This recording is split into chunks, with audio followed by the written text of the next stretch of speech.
oral questions. Question orale. The Honourable Leader of the Opposition. The Prime Minister has more of a political emergency on his hands than a national emergency. The borders at Coutts, Surrey, Windsor and Emerson have all been cleared. There are no more blockades at any borders.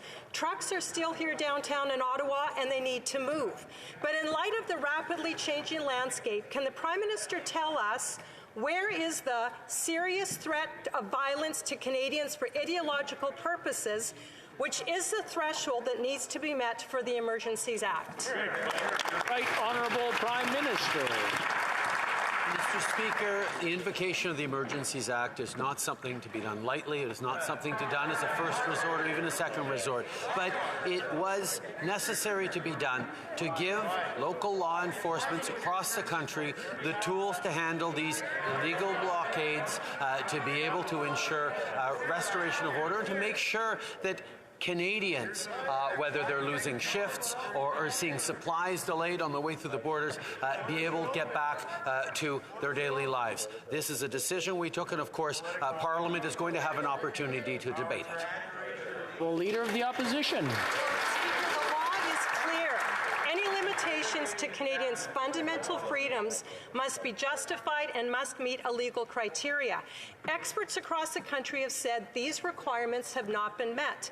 The Prime Minister hasn't given Canadians a clear reason why he's invoking the Emergencies Act. In fact, things are de-escalating as we speak.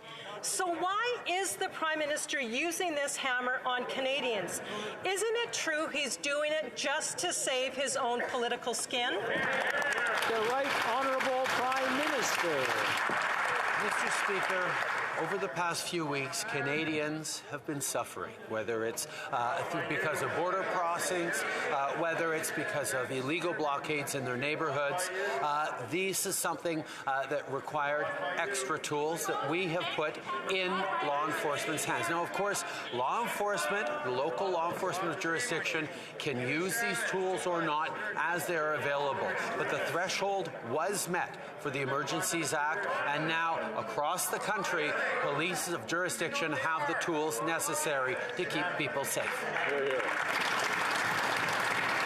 The Honourable Leader of the Opposition. The Prime Minister calls people he disagrees with racist, misogynist. He spent the last month wedging, dividing, stigmatizing and traumatizing Canadians.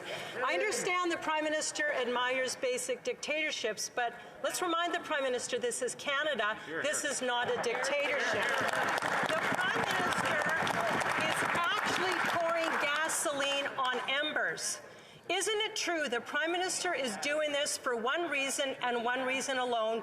It's to save his own political career.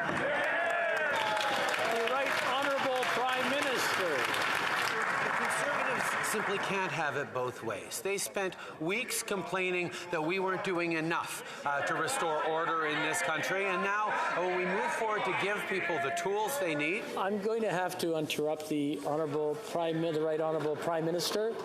I've been getting emails from people who are watching us at home, and they're pretty ashamed of their parliament because of the shouting that goes on. One person brought something up. They said, well, all the shouting happens at the beginning. Why not start with the end questions? If this continues at the beginning, I'm going to the last question, turn my list upside down, and we'll start at the end. The Honourable Prime Minister, please continue. Mr. Speaker, Conservatives can't have it both ways. They spent the first few weeks of this challenge and illegal blockades saying that the government needed to act and take responsibility. And then when we finally move forward in a responsible way, when the time was right to bring in the Emergencies Act, they're now complaining that we've done too much. At the same time and throughout, Mr. Speaker, they continue to stand with and support and cheer on these illegal blockades. Mr. Speaker, they're the ones playing politics. The Honourable Leader of the Opposition. From the man who wore blackface more times than he can remember, took a terrorist with him to a trip on India, gave Omar Khadr $10 million. We're not going to stop talking to our constituents just because the Prime Minister disagrees with them. Mr. Speaker, the Prime Minister says he's following science when it comes to mandates, but that's not what Canada's top doctors are saying, it's time to end the mandates and the restrictions. The Prime Minister is ignoring the science. There is a mental health crisis in this country, and continued lockdowns and mandates keeping Canadians separated are making it worse. So will the Prime Minister commit to Canadians he'll follow the science? Well, Prime Minister.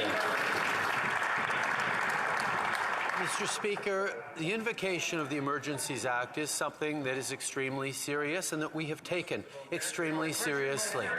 It followed specific steps that were taken that will continue in this House. It followed consultation with the premiers, and it gives the tools in a proportionate and responsible way to the officers of jurisdiction to be able to end these illegal blockades. This will be a moment that will be studied in the history books, and what the people will see was the Conservatives never stop playing personal partisan politics.